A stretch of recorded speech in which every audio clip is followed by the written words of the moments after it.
Fala, meus aprendedores, beleza? Professor Tubarão aqui. Vamos resolver a prova da UFT de 2024/1 e um spoilerzinho, essa foi das provas mais fáceis dos últimos, não sei, acho que uns 6 anos, últimos 6 vestibulares. Muito simples. Vamos lá, vamos às questões agora. Questão de número 25. Diz o seguinte: o censo demográfico de 2022 revelou que a população brasileira cresceu 6,5% se comparada com o censo de 2010. Segundo o Instituto Brasileiro de Geografia e Estatística, o IBGE, a população chegou a 203.062.512 pessoas. De acordo ainda com o IBGE, o número de mulheres no Brasil é superior ao de homens. A população brasileira é composta por 48,9% de homens e 51,1% de mulheres. A distribuição por sexo vai mudando quando comparamos grupos etários. Nos grupos mais jovens, existe maior população de homens. No grupos de 25 a 29 anos, o contingente de homens e mulheres é similar. A partir dos 30 anos, o percentual de mulheres é maior do que o de homens, como se pode observar no gráfico a seguir. E aqui ele tem um gráfico completo com todas as informações possíveis, de 0 até acima de 80 anos. E todo aqui, né, os gráficos de barras, na esquerda o homem, na direita a mulher, e cada um aqui, né, comparando que o de 2012 é esse pretinho aqui, né, e de 2022 é esse, sei lá, vermelho, rosa, tá? E sempre a gente vai fazer esse comparativo, né, com o preto e o rosa de cada faixa etária, como eu vou fazendo as afirmativas aqui. A pirâmide mostra que o envelhecimento da população brasileira aumentou entre 2012 e 2022. De acordo com o IBGE, houve redução nos percentuais de homens e mulheres em todas as faixas etárias até 34 anos. Por outro lado, houve crescimento em todas as demais faixas etárias acima de 34 para homens e mulheres. Considere as informações apresentadas e as afirmativas a seguir. Então agora vamos julgar em verdadeiro ou falso todas essas afirmativas aí. Primeira, a população de 0 a 34 anos diminuiu e para as faixas etárias acima de 34 anos aumentou. Então vamos fazer esse comparativo do de 2012, né, com o de 2022. Vamos lá, de 0 até 34, é até aqui, né? Então vamos comparar. De 0 a 34 diminui e de 34 acima aumenta? Vamos ver, 2012, 2022, diminuiu. Aqui também, diminuiu. Aqui também, aqui também, aqui também e aqui também, certo? Se for olhar do lado das mulheres, mesma coisa, sempre a barrinha preta está à frente da vermelha, né? Ou rosa, tanto faz. Ou seja, 2022 é o rosa, está sempre menor, ou seja, diminuiu. Agora as faixas etárias acima de 34 tem que estar o oposto disso, né? Tem que, no caso, a barrinha rosa ser maior, ou seja, porque aumentou. Vamos lá, acima de 34, que é todo mundo para cá. Vamos ver. Tudo aumentou, né? Sempre a barrinha rosa está na frente da preta. Então, essa afirmativa é verdadeira, certo? Então, isso aqui, a primeira é verdadeira. Com isso, né, a gente já pode eliminar a letra B, né, que a gente não tem afirmativa 1 como correta. Vamos lá, próxima afirmativa é que nos grupos mais jovens, de 0 a 24, existe maior proporção de mulheres. Então, de 0 até 24 anos. As mulheres, né, cadê? Existe maior proporção de mulher? E não, isso vai ser falso, né? Vamos colocar como comparativo, o 4 aqui, Tá vendo, Sempre o homem que está à esquerda, ele chega mais perto, né, vai mais longe do que a mulher aqui. Na verdade, esse aqui não, que eu cliquei aqui, Sempre, a mulher está mais distante daqui, tá vendo, Sempre a mulher vai estar mais distante do que o homem, Compara aqui, Sempre. Qualquer um dos dois, né, Qualquer um dos dois se fizer. Tá? Em todos aqui, todos. O homem sempre vai mais longe nesse valor aqui comparativo do que a mulher. Então, ele falou que a mulher tem maior proporção. Isso aqui é falso, tá? Então, com isso, eu consigo eliminar aqui, a letra A e só, né? Aí, beleza, ficou entre a C e a D. Se a 3 estiver correta, é a letra C. Se não, é a letra D. Nem precisaria, né, fazer o quarto item aqui como análise. Vamos lá. Terceira afirmativa. A proporção de homens e mulheres é igual em todas as faixas etárias. Não, acabamos de comparar que o homem é maior, né? Pelo menos nesse primeiro comparativo aqui, o homem é maior. Se ele afirma que em todas as faixas etárias, isso só pode ser falso, né? Então, a gente tem que a 3 é falsa. No caso, se a 3 é falsa, obviamente a quarta, né, que só tem essa alternativa que sobrou, vai ser a correta. Então, ou seja, a alternativa letra D de dog, beleza?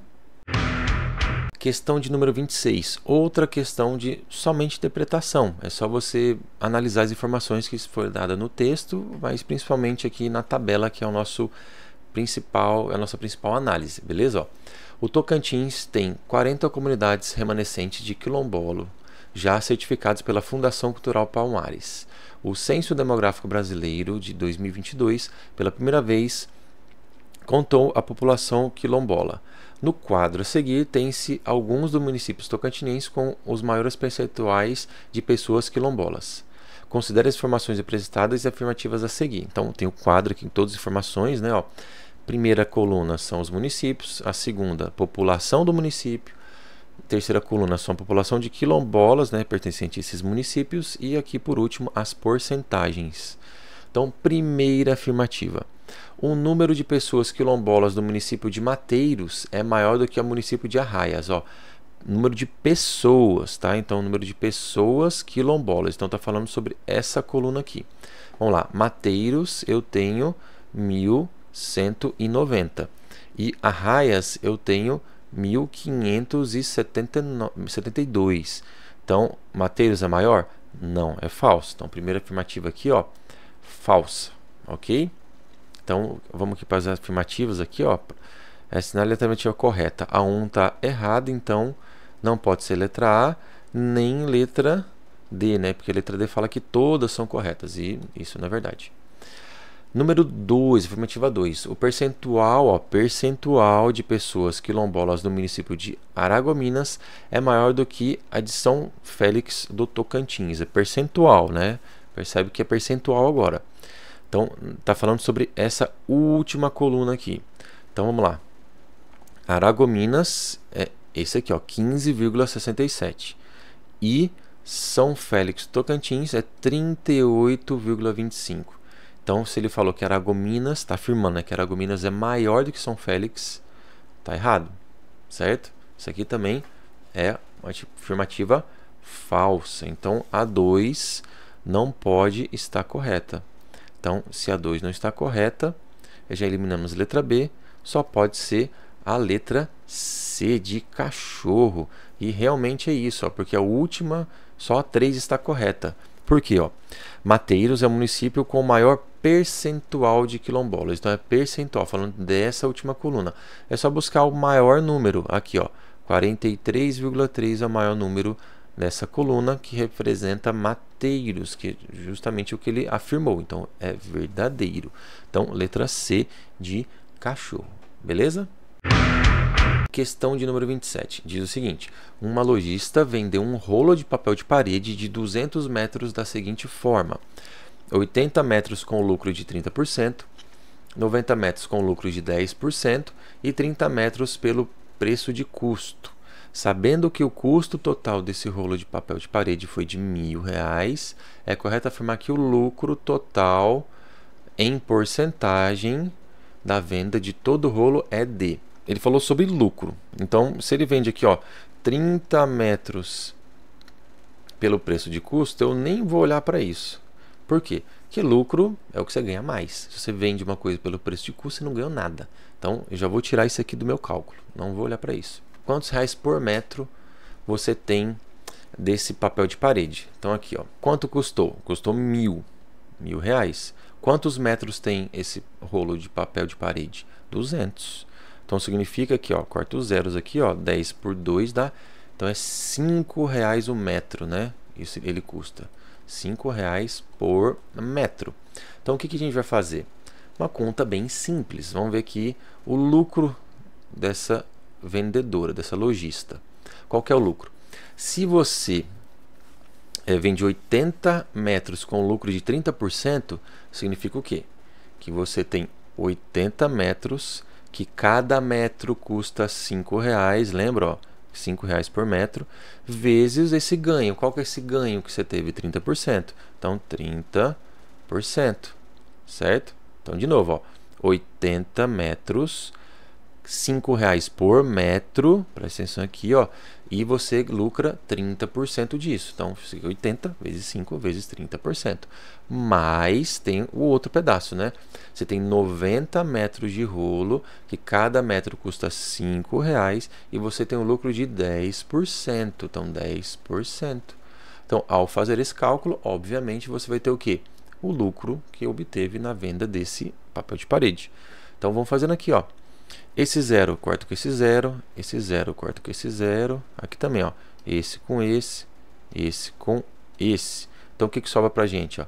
8 vezes 5 vezes 3, mais 9 vezes 5 vezes 1. Então, aqui, 8 vezes 5, 40, 40 vezes 3, 120, mais 9 vezes 5 vai dar 45, né? 45. Então, você teve aqui, ó, um lucro em reais de 165, certo? Tá, mas ele pede em porcentagem. Ou você usa lógica ou você faz regra de 3, né? Como é que seria a regra de 3?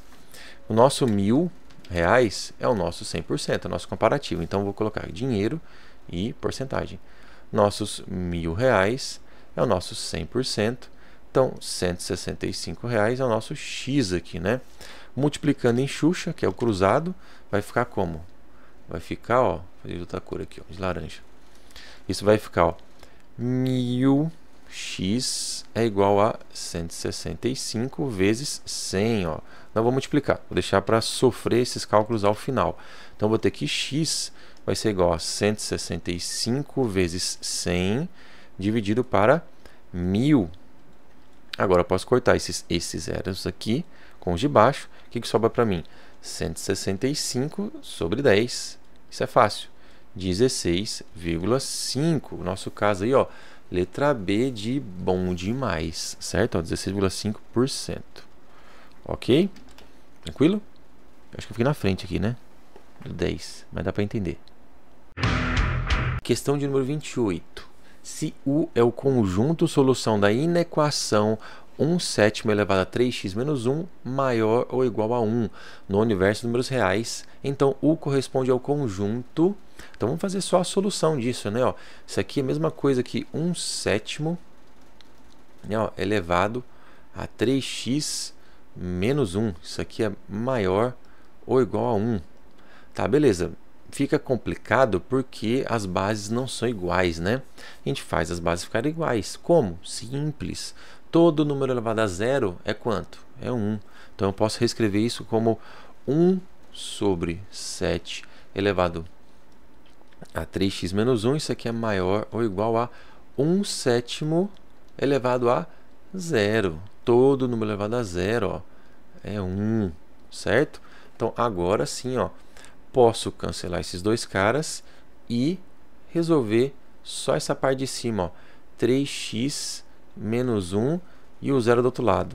Só que esse carinha aqui, ó, ele inverte, é maior ou igual, vai virar menor ou igual. Eu tenho que 3x menos 1 é menor ou igual a zero, ou seja, esse menos 1 passa para lá, ó, positivo, e esse 3 está multiplicando, vai passar dividindo. Então, tenho x menor ou igual a 1/3, certo? E a única alternativa que tem x igual a 1/3 é a letra A de animal. Ou seja, mesmo... Olha como essa questão estava tranquila. Porque mesmo você não lembrando que tem que inverter isso aqui, a única alternativa que tem 1/3 como resposta é essa. Mesmo não invertendo, daria para ter uma noção que a alternativa correta seria a letra A, porque é a única que tem 1/3. Beleza? Então, tranquilo? Questão de número 29. Em um triângulo obtusângulo, o ângulo gama mede 20 graus a mais do que o ângulo alfa. E o ângulo beta mede o triplo de gama, conforme a figura seguinte. Então, aqui, figurinha de geometria plana aí, legal, ó. É correto afirmar que a medida do ângulo era para ser alfa aqui, tá? Ó. Ângulo alfa é de Tá, vamos fazer aqui as conexões entre o que ele falou. O ângulo gama, então aqui, gama, ele mede 20 graus a mais que o ângulo alfa. Então, 20 graus mais alfa, certo? E o ângulo beta, ele mede o triplo de gama, certo? Mas vamos pensar o seguinte aqui, ó. Que eu sei que os três ângulos, né, a soma dos ângulos internos de um triângulo é 180. Ou seja, eu sei que alfa mais beta mais gama é igual a 180. Ok? Correto? Tranquilo? Só que se eu tenho três incógnitas, o legal de fazer uma equação é quando tiver uma incógnita apenas. Só que vamos pensar o seguinte, o gama nos dá em função de alfa, certo? E o beta dá em função de gama, só que o gama está em função de alfa. Então vamos fazer o quê? Vamos substituir esse senhor aqui por isso aqui. Ou seja, o que eu tenho aqui? Ó? Que agora meu ângulo beta ele vai ser 3 vezes o gama. Só que quem que é o gama? 20 graus mais alfa. Ou seja, beta é igual a 60, né? Ó, distributiva aqui, ó, chuveirinho. 60 graus mais 3 alfa. Percebe o que é agora? Que o meu gama está em função de alfa e meu beta está em função de alfa também. Ou seja, eu tenho apenas uma letra agora como incógnita. Vapo. Fácil. Então, ó, alfa vai ficar alfa, porque eu justamente estou fazendo tudo para ficar em função dele.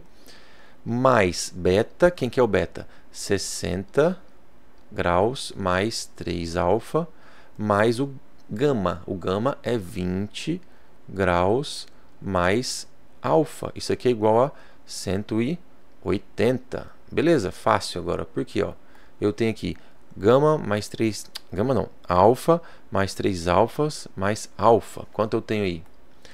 1, 2, 3, 4, 5 alfas mais... Agora em ângulo aqui, ó.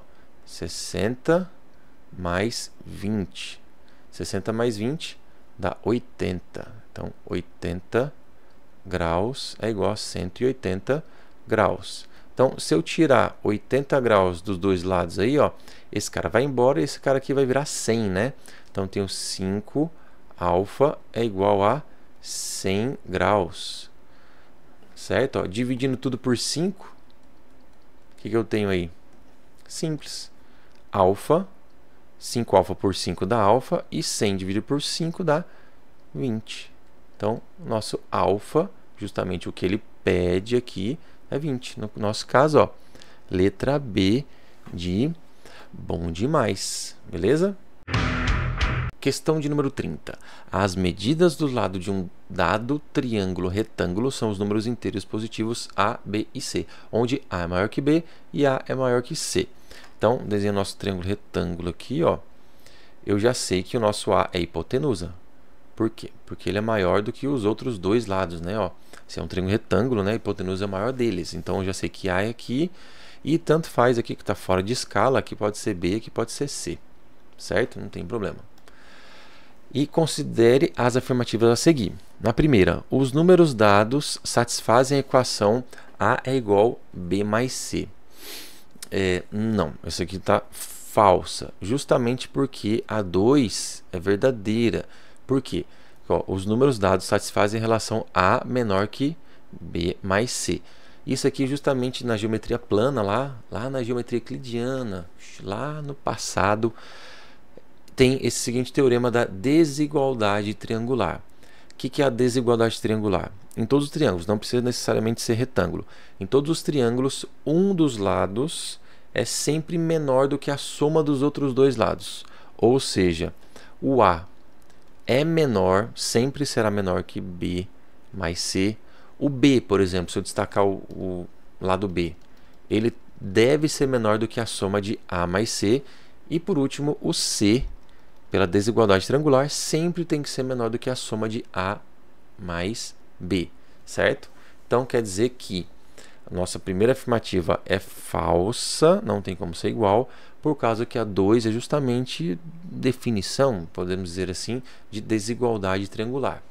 E A 3, como trata-se de um triângulo retângulo, eu sei, né, porque o A, né, por essas desigualdades aqui, que o A é o maior deles, ou seja, ele é hipotenusa, satisfaz, obviamente, essa equação aqui muito famosa aí, que tem mais de 2.500 anos, o Teorema de Pitágoras. Na verdade, tem muito mais de 2.500 anos. Pitágoras, ele conseguiu fazer a prova, né? Porque os babilônios lá, bem muito mais antigos, já sabiam dessa relação, que hipotenusa ao quadrado é igual à soma dos quadrados catetos. Isso aqui sempre vai ser verdade aqui num triângulo retângulo. Então, afirmativas 2 e 3 estão corretas. No nosso caso aí, ó, letra B de bom demais, beleza? Questão de número 31. Seja f de a em b uma função polinomial de primeiro grau, onde a e b são subconjuntos do conjunto dos números reais. Sabendo-se que f de x é igual a x mais 12, onde a é uma constante real e o ponto com coordenadas P3 e 42 pertence ao gráfico de f. É correto afirmar que... Tá, isso é simples, super simples, questão de função do primeiro grau. Você tem a função f de x, ela é igual a x mais 12.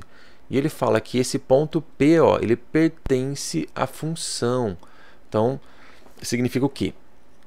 Que esses valores 3 para x e 42 para y satisfazem a condição dessa função, né? Por quê? Uma função, que essa aqui é do primeiro grau, tá? Ó, a nossa incógnita está elevada a 1, é uma reta. Se ela é uma reta, ela, né, vou colocar assim um rzinho de reta, ela vai existir infinitos pontos. E como ele disse que esse ponto, sei lá, no lugar que ela tiver, ó, por exemplo aqui, ó, 3 em x e 42y, satisfazem essas condições dessa função. Em outras palavras, basta substituir x por 3, y por 42. Bem simples. Então aqui, ó, nosso ponto P, né, ó, vou botar aqui, ó, P é 3 e 42, x e y respectivamente. Então quer dizer que no lugar de y, que é sinônimo de f de x, né, eu vou substituir por 42. Então vai ficar 42 é igual a vezes x, que é 3, mais 12, ok? Então aqui, ó, para balancear, ó, se eu tirar 12 dos dois lados, aqui vai embora, e 42 menos 12 vai ficar 30. Então, a vezes 3, né? Fica 3a. Agora é só pensar, que número vezes 3 dá 30? Obviamente, só pode ser o 10, porque 10 vezes 3 dá 30. Então, esse é o nosso valor de a, certo? No caso aqui, letra D de doguinho, beleza? Última questão, número 32. Um perfumista combina essências distintas para obter os novos aromas. A ordem das essências não altera o aroma obtido com a mistura. Informação importante, ó. Assim, se ele possui essências de lavanda, sândalo e cedro, combinando-as, ele tem obter um aroma contendo as 3 essências distintas, 3 aromas com apenas 2 essências distintas, além de 3 aromas das essências puras, ou seja, elas sozinhas, né? Desta forma, ele pode apresentar aos seus clientes 7 aromas, que é a soma, né? 3 mais 3 mais 1, distintos, né? Considerando que ele recebeu mais uma essência, a de rosa, é correto afirmar que esse perfumista pode obter no máximo... Então, vamos lá. Eu tenho 4 essências agora, né? Eu tenho lavanda, sândalo, cedro e agora rosas, né? Então, eu tenho como fazer as misturas, né, para obter aromas, tendo uma essência, 2 essências, 3 essências ou mesmo com 4 essências, certo? Agora vamos fazer as contagens. Se eu tiver uma essência, eu posso fazer 4 aromas, né? Por quê? Posso utilizar somente lavanda, somente sândalo, somente cedro ou somente rosa. Tenho 4 aromas, certo? Agora, se eu utilizar 2, quantos eu posso fazer? Vou colocar todas as possibilidades aqui, para vocês entenderem. Então, ele pode obter 6 aromas. Por quê? Eu posso utilizar lavanda com sândalo, lavanda com cedro, lavanda com rosa, ou sândalo com cedro, sândalo com rosa, ou cedro com rosa. É tipo isso aqui, é um chuveirinho que eu fiz aqui, né? Só de 2 em 2. Tan, tan, Aí tá, você pode contar, deu 6 aqui tracinhos, tá? Então, se eu tiver 3, agora 3 aromas, vou pensar da seguinte forma. Uma forma mais simples. Se eu quero 3 aromas, basta tirar um.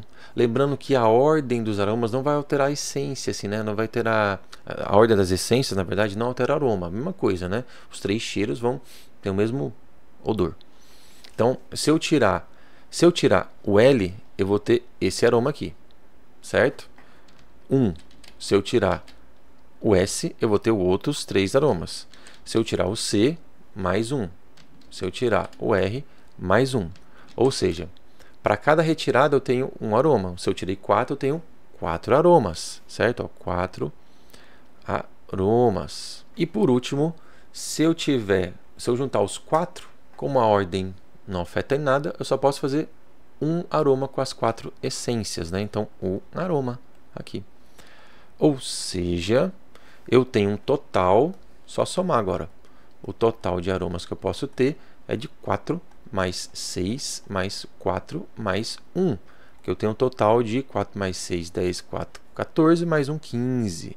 15 aromas distintos. Aromas distintos ou diferentes, né? Nosso caso aí, ó, letra C. Qualquer dúvida pode colocar aí nos comentários. Se alguma coisa que eu expliquei nas questões você não entendeu, coloca aí que eu vou responder vocês, tá? Eu peço que você curte, compartilhe, comente, mande para os seus amigos aí para eles corrigirem a prova para ver coisas que eles acertaram, coisas que eles não perceberam os detalhes, beleza? Conto com a colaboração de vocês, beleza? Até mais, falou!